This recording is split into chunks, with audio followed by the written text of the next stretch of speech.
ঈদের দিন ভোররাতে অচেতন করে এক বৃদ্ধার গরু ও ছাগল চুরি করে নিয়ে গেছে চোরেরা। ঠাকুরগাঁওয়ের রানীশংকৈল উপজেলার ধর্মগড় মণ্ডলপাড়া গ্রামে এই ঘটনায় ৩ জনকে আটক করেছে পুলিশ। স্থানীয়রা জানান, স্বামী পরিত্যক্তা অসহায় ওই বৃদ্ধা গরু ছাগল পালন করে জীবিকা নির্বাহ করে আসতেন। সোমবার ভোররাতে তাকে অচেতন করে তার শেষ সম্বল চুরি করে নিয়ে যায় চোরের দল। এ ঘটনায় জড়িতদের দৃষ্টান্তমূলক শাস্তির দাবি জানিয়েছেন তারা।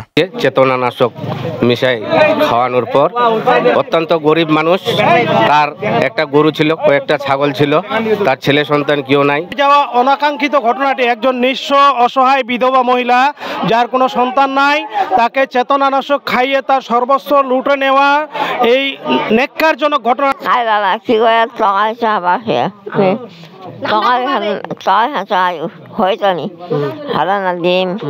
তোমার বাড়িতে কেউ ছিল? আমিনুর আমিনুর আর কেউ ওর সাথে কেউ ছিল? আমিনুরের বেসেন্ডা ওটা বসেছিলে টেপরিপুর ধাপত বসে থাকার পরে দেখছি দেওয়া তরকারি সব আর তৈরি করে দিলে ধোয়ার পরে তারপর দেখছি কিছুক্ষণ পরে আমিনুর ওসিয়ে ওয়াক ডাকে লাগার পরে আমিনুর সালাবার একনাথ বেড়ানো জিজ্ঞাসা করার পরে ওর টিবলত জানাবের পানি আছে পিয়ে ওর বউরা ঘরতো ঢুকার পরে কি দিয়ে সেটা কোয়া পাননি।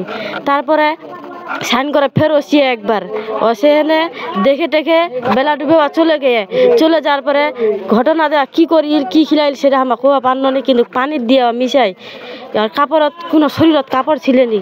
অচেতনমূলক ওষুধ খাওয়াই তার এই 2টি গরু 2টি ছাগল দুর্বৃত্তরা নিয়ে গেছে। আমরা এদের দৃষ্টান্তমূলক শাস্তি চাই। আমরা এলাকাবাসী সব একজোট হই এই শাস্তির ব্যবস্থা নিতে চাই এবং প্রশাসনকে সর্বপ্রথম আমি দৃষ্টি আকর্ষণ করতে বলতেছি। আমি রানীশংকৈল থানার ইউনো মহোদয় এবং আমাদের প্রশাসন যে ওসি মহোদয় আছে সকলকে আমি দৃষ্টান্তমূলক ব্যবস্থা নেওয়ার জন্য অনুরোধ করছি এবং সকল গ্রামবাসী ঐক্যবদ্ধভাবে এটার প্রতিবাদ জানাচ্ছি।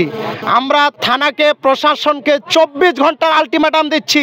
যদি দুর্বৃত্তদেরকে দোষকৃতদেরকে খুঁজে বের না করতে পারে তাহলে আমরা 24 ঘন্টার মধ্যে থানাকে ঘেরাও করবো ইনশাআল্লাহ।